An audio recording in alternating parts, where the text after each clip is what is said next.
Assalamu alaikum students. This is me, Ma'am Shaista from TKS Senior Campus. Before starting our today's lecture, let me tell you about the good words of the day. That is, a meaningful silence is better than meaningless words. Okay, all of you take out your books. We have started new chapter number 3, the hazards of flood. We have started this one chapter. All of you open your pages. Page number 25.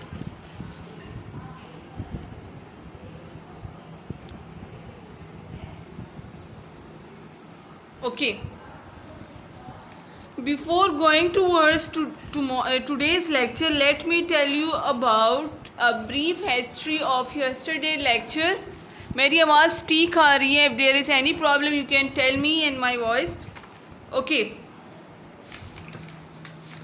All of you first turn on your cams कि मैं देख लूँ सबके पास books है कि नहीं है.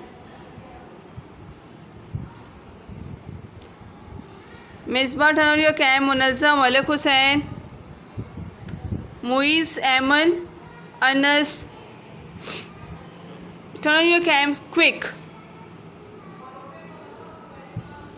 फसी, turn on your cam. Okay, ठीक है Muizz. Munazza, turn on your cam. मुझे 2 बुक्स आपकी नज़र आनी चाहिए, एक आपकी और एक ज़ुबैर की.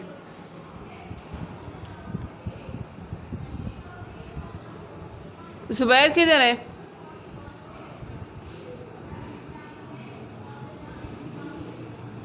Okay, Anas, turn on your cam. Malik Hussain, are you listening me? मेरी आवाज़ आ रही है आप तक?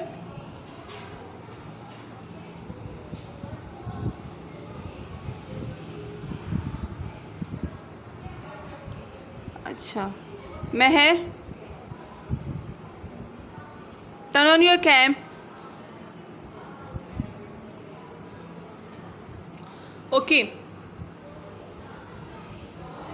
बच्चे, ज़ुबैर को भी क्लास ज्वाइन करनी चाहिए ना. Okay, all of you listen to my words carefully कि कल हम लोगों ने क्या पढ़ा हुआ था. हैज़र्ड्स का मतलब है कि you can say natural disasters को कहते हैं, जिसमें इसमें जो ज़िक्र किया गया दैट इज़ अबाउट फ्लड के जो सैलाब आते हैं, जो पानी का बहाव इतना ज़्यादा हो कि सॉइल जो होता है, जो मिट्टी होता है, उसके पानी को एब्जॉर्ब नहीं कर सकता, उसको जज़ब नहीं कर सकता, and that cause the flood.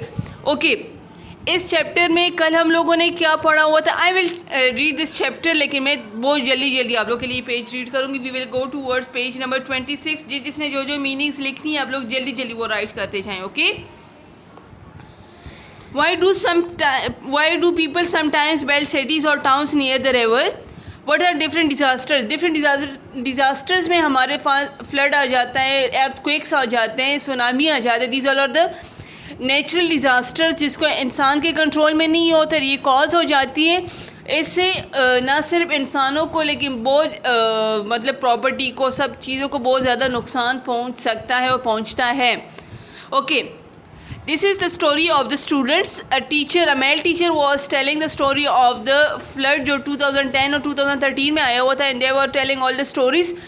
उसको बोले कि what was the main effects जो लोगों से इफ़ेक्ट हुए थे, या जो इंफ्रास्ट्रक्चर जो इमारत है उससे इफेक्ट हुई थी, उसके बारे में सारी स्टोरीज़ बनाते हो. ये कुदरती आफात कैसे आते हैं और उसको कंट्रोल करने का तरीका कैसे होता है.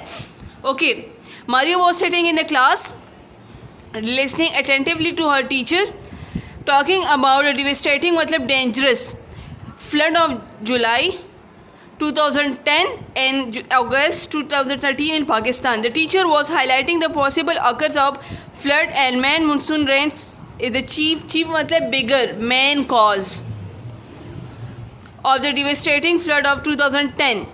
उसने क्या बोला है कि सुनामी तूफ़ान जो आया था, जो फ्लड 2010 और 2013 में जो आया था, उसका मेन कॉज सुनामी रेन थे, मानसून रेन ही उसके मेन कॉजेज़ थे, जिसकी वजह से सैलाब आए थे. आप लोगों को पता भी है जहाँ जिस जगह पे बारिशें ज़्यादा होती है, जिस तरह आजकल कराची की जो सिचुएशन है, आप लोग न्यूज़ देखते होंगे क्योंकि वहाँ पे जो सॉइल होता है, जो मिट्टी होता है, वो उस पानी को उस लेवल तक एब्जॉर्ब नहीं कर सकते जिस लेवल पे वो मतलब बारिशें हो जाती है, तो उससे क्या बन जाते हैं, फ्लड्स बन जाते हैं, सैलाब आ जाते हैं उस इलाके में। She explained that floods occur when heavily rainfall led to unfettered flow of the large quantities of water. Unfettered का मतलब है कि जहाँ पे लोग जिस तरह मन डालते हैं, एक जगह पे मन डालते हैं कि पानी का बहाव या पानी रोक देते हैं वहाँ पे, या पानी का बहाव कम कर देते हैं। कहते हैं कि वो पानी का बहाव जब वो टूट जाते या कुल जाते तो कहते हैं वहाँ पे पानी का बहाव इतना ज़्यादा होता है कि वो फिर कोई कंट्रोल नहीं कर सकता। That soil is unable to absorb. The soil loses its ability to absorb water, particularly in areas where people has chopped मतलब cutting down of trees without planting new ones. उसे कहा है कि उस इलाकों में तो ये फ्लड की जो आने का खतरा ज़्यादा होता है जिस जगह पे दरख्तों की कटाई लोग कर लेते। जिस तरह पाकिस्तान में एक मुहिम चला था, उसका रीज़न ये भी था कि पाकिस्तान में ग्रीनरी ज़्यादा हो, लेकिन इसका मेन कॉज जो है, मेन रीज़न जो है प्लांट उसका ग्रो करने का, उसमें ये भी है कि उसके जो रूट्स है तो पानी को एब्जॉर्व करते थे। Most quantity of water is absorbs in their roots, और फिर वो क्या करते हैं कि मतलब सैलाब आने का खतरा मुकम्मल तो ख़त्म नहीं होता, लेकिन उसको किसी लेवल तक वो ख़त्म कर देते हैं।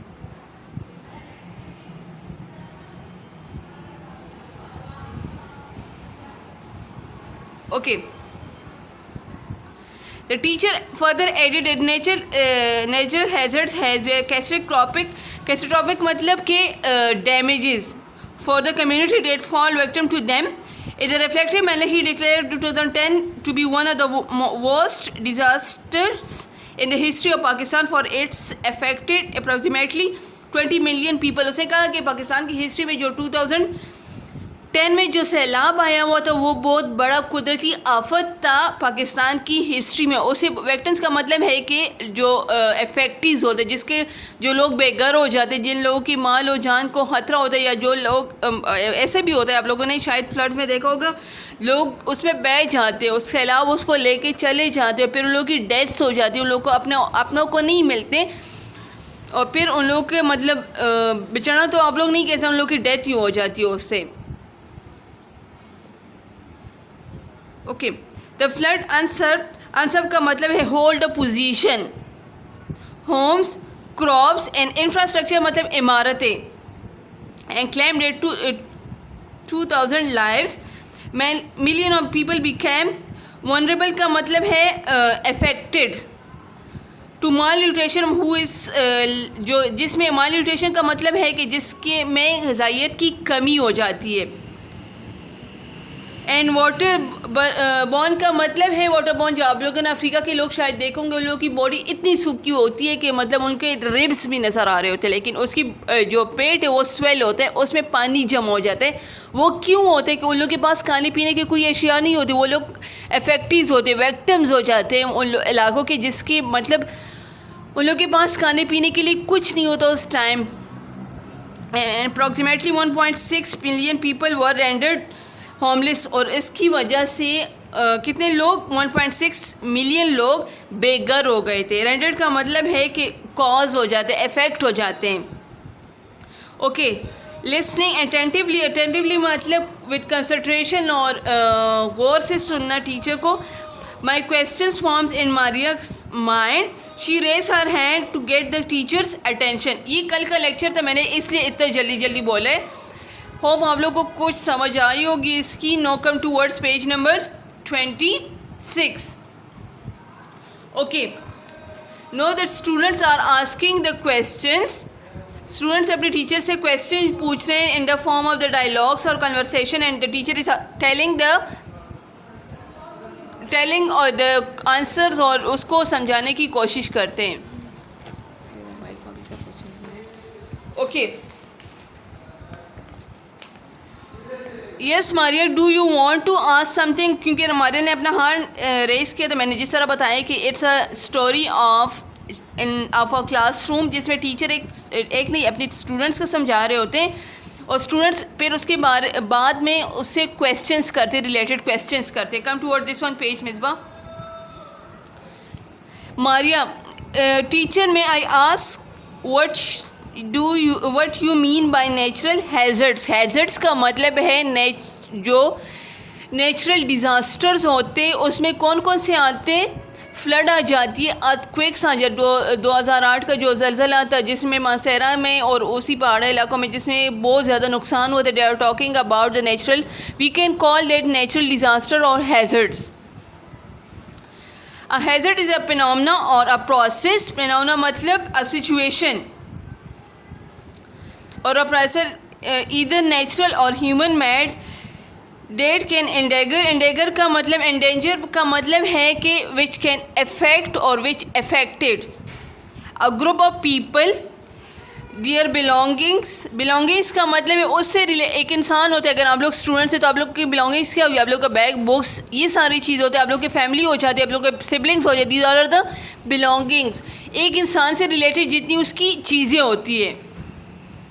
And their environment if they do not take precautions का मतलब एहतियाती तदाबीर केयर। उसने क्या किया है कि एक जो ये एक नेचुरल फिनोमेना है, एक कुदरती यू कैन से सिचुएशन है। एक ऐसी सिचुएशन आ जाती है जिसमें इंसान और इंसान से मतलब इंसान और या नेचुरल या इंसानों ने जो चीज़ें बनाई होती है वो सारी उसका शिकार हो जाती है। जो जिस बंदे से रिलेटेड और इंसान से के अलावा कौन सी चीज़ होती है वो गर हो जाती है उन लोगों की, जो भी डेली यूजेस की जो चीज़ें होती हैं वो आ जाती है ये सारी चीज़ें। सम हैज़र्ड्स का मतलब है नेचुरल डिज़ास्टर्स आर नेचुरल। समझ आ गई कि कुछ जो नेचुरल डिज़ास्टर्स है वो नेचुरल है, जिस तरह फ्लड, अर्थक्वेक्स ये सारी चीज़ें। While other are caused as a result of human activity. कहते हैं कि कुछ तो नेचुरल होती है लेकिन कुछ इंसानों ने ही डेवलप की होती है। इंडस्ट्रियल और टेक्नोलॉजिकल हैज़र्ड्स इंक्लूडिंग एक्सप्लोजन्स का मतलब है जो वॉइसेस होती है। जिस तरह आप लोग किसी फैक्ट्री के करीब गुजर रहे होते हैं, वहाँ पे जो वॉइसेस आती है डिफरेंट मशीन्स की कह सकते हैं आप लोग, जो तेज़ आवाज़ होती है, या किसी घर में कोई काम कर रहा होता है जो दूसरे उसके नेबर्स डिस्टर्ब होते हैं उसके वॉइस से जो वो काम कर रहे होते हैं, that is also explosions. Fire, toxic मतलब जहरीली मवाद, केमिकल्स होते हैं। स्पेलिश का मतलब है लिक्विड जो होते हैं, etcetera. Wars and terrorism are also man made hazards. देखिए जो इंसान जो जंग लड़ी जाती है वो भी इंसान की मतलब अपने बस की बात, अगर दो लोग बैठ के कम्युनिकेट कर दे उस प्रॉब्लम को सॉल्व भी कर सकते हैं, वो उस बात को बढ़ाना चाहते हैं वो बढ़ा भी देते हैं। टेररिज्म का मतलब है जो लोग को कत्ल करने या इस तरह की सिचुएशन आ जाती है। These are the man made. आप लोगों ने सुना होगा ऐसी फैक्ट्रीज़ होती है, आप लोगों के साइंस में शायद ये टॉपिक हो भी कि ऐसे फैक्ट्रीज़ होते हैं जिससे कोई लिक्विड वो कुछ मतलब जिस तरह मार्बल की फैक्ट्री है, वो मार्बल को साफ़ कर रहे होते, उसकी पीसीस बना रहे होते, whatever they are doing, तो उससे वो लिक्विड जा रहा होते खेतों में। तो जो आप लोगों ने सुना भी होगा जहाँ पे मार्बल की फैक्ट्री हो तो वहाँ के खेत जो होते वो इतने ज़्यादा फसल नहीं दे सकते। वो क्यों? क्योंकि उसका जो केमिकल है that is that much dangerous कि उसको मतलब वो कुछ करने नहीं देते या वहाँ पे फसल नहीं उगती। दैट इज़ कॉल्ड स्पेलिजेस का मतलब है जहाँ पे टॉक्सिक जहरीली लिक्विड जहाँ पे प्रोड्यूस होती है या जहाँ पे निकल जाती है। Okay, know what the Maria says. Maria, excuse me teacher, what is a disaster then and how are disaster different from hazard. उसने कहा कि डिज़ास्टर क्या होता है और हैज़र्ड क्या होता है। Teacher, I am so glad you asked the great questions. Many people don't know the difference between hazard and disaster. A hazard convert into disaster. देखिए कुदरती आफत जो होती है वो तो आ जाती है लेकिन उसको अगर इंसान कंट्रोल ना करे तो फिर वो क्या बन जाती है, वो डिज़ास्टर बन जाती है। For people who are unavailable to it, जो लोग इससे मतलब मुस्तफ़ीद तो नहीं कह सकते, जिन लोगों को इसके बारे में पता नहीं होता। For example, for people who live too close to rivers and ravines का मतलब है डीप नैरो प्लेस या जो वहाँ पे रहते हैं, वहाँ गलियों में रहते हैं, that could flood and destroy their surrounding settlements. उसने क्या बोला है कि वो लोग ज़्यादा अफेक्टेड हो जाते हैं जिनका घर ऐसे स्ट्रीम से रिवर्स के करीब होते हैं। वहाँ पे जब सैलाब आते हैं तो उन लोग के घर तबाह हो जाते हैं। वो क्यों होते हैं? क्योंकि उन लोगों ने आबादी ऐसी जगह पे बनाई होती है जहाँ पे उन लोग के जो सेटलमेंट्स होते हैं, वट एवर दे इंफ्रास्ट्रक्चर, वो इफ़ेक्ट होते हैं, ये ह्यूमन लाइफ को भी इफ़ेक्ट करते हैं। If any one ask what is the difference between hazard and disaster, hazard क्या होते हैं? हैज़र्ड्स नेचुरल डिज़ास्टर्स होते हैं जो कुदरती अल्लाह ताला की तरफ से जो आते हैं, उसको अगर इंसान कंट्रोल ना कर ले, उसके लिए प्रिकॉशंस ना कर ले, तो फिर क्या हो जाता है? वो फिर डिज़ास्टर में चेंज हो जाता है। Clear? Now come to Zara. अब ज़ारा क्या पूछ रही है? Raising her hand, how can we reduce the risk of disasters. अगर आप लोग को डिज़ास्टर का मीनिंग नहीं पता, डिज़ास्टर का मतलब है हादसा, एक्सीडेंट बोल सकते हैं आप लोग। when a disaster when a hazard like an earthquake or flood strikes का मतलब टकरा जाते हैं या आ जाते हैं, people with no preparation and training or the worst hit, जिन लोगों के पास कोई तैयारी नहीं की होती, जिन लोगों ने कोई भी तैयारी नहीं की होती, वो इस बात का ज़्यादा शिकार होते। वर्स्ट का मतलब बुरी तरह, हिट का मतलब शिकार होना। People who don't know how to deal with the situation are more vulnerable than those who cope with the hazard. जिन लोगों को उसको कोप करने का, कंट्रोल करने का तरीका नहीं आता, वो लोग ज़्यादा इससे अफेक्टेड हो जाते हैं। जिन लोगों ने उसको पहले से प्रिकॉशंस किए होते, पहले इसको करने की तैयारी की होती, स्टॉप करने की तैयारी होती, कम करने की तैयारी की होती, फिर क्या होता है उन लोगों के साथ? वो जल्दी उसको अगर पूरा ख़त्म नहीं कर सकते, पूरा उसको स्टॉप नहीं कर सकते, तो कुछ हद तक उसको स्टॉप कर लेते हैं। Okay teacher, that's correct, we clearly can't stop natural hazards from happening, but we can make them less damaging if we plan and prepare how to deal with them when they occur. Teacher ने वही बात बताई कि हम लोग उसको मुकम्मल तौर पे स्टॉप नहीं कर सकते, लेकिन हम लोग ऐसे प्लान बना लेंगे जिसको हम लोग थोड़े सा कम तो कर सकते हैं। What can people do to combat the hazards of flood? ये ज़ारा पूछ रही है। And not let them turning into some tragic disaster like flood of 2010. उसने कहा, क्या कहा कि उसने कहा है कि अगर कोई सैलाब आते हैं, उसको जिस तरह उसने 2010 में जो तबाही मचाई थी, उसी तरह तबाही मचाने से पहले हम लोग उसके लिए क्या प्रिकॉशंस कर सकते, क्या तदाबीर एहतियात कर सकते, क्या हम लोग कौन कौन से स्टेप ले सकते जिसकी वजह से उसका फ़्लो कम हो जाए। What the teacher is telling, we can mitigate का मतलब है less the risk of any disaster by taking certain steps. For instance का मतलब आप लोग सपोज कर लें, people should be warned about the danger of an imminent flood. Imminent का मतलब है कि वाक़या होना या क्लोज इन टाइम, या मतलब वक्त के करीब करीब। When it first science appear, कहते हैं कि हम लोग उसका खतरा तब तक, मतलब पहले तो लोग प्रिकॉशंस कर लेते हैं, लेकिन जब सैलाब आते, फ्लड आ जाते, तो वो जब एंटर होने से पहले, मतलब थोड़ा सा वो एंटर हो जाए, उस टाइम हम लोग प्रिकॉशंस कर ले, that is far better. This can done through announcements on loudspeaker and helping them move to safe places. जिस जगह पे आप लोगों ने न्यूज़ में भी देखोगे जहाँ पे सैलाब आने का ख़तरा ज़्यादा हो जाता है, या मतलब जहाँ पे पानी का ख़तरा ज़्यादा हो जाता है, या जहाँ पे बारिशें ज़्यादा होने की वो हो जाती है ना, पेशन गोई हो जाती है, वहाँ पे वो लोग फिर लाउड स्पीकर्स पे ऐलान कर देते कि आप लोग किसी सेफ जगह पे मूव हो जाएं, क्योंकि अभी सैलाब आने वाला है या इस तरह की सिचुएशन आने वाली है। क्लियर? मैं कल आप लोगों से इसकी समरी सुनूंगी जो अभी मैंने बताई है, ठीक है? Oh my goodness.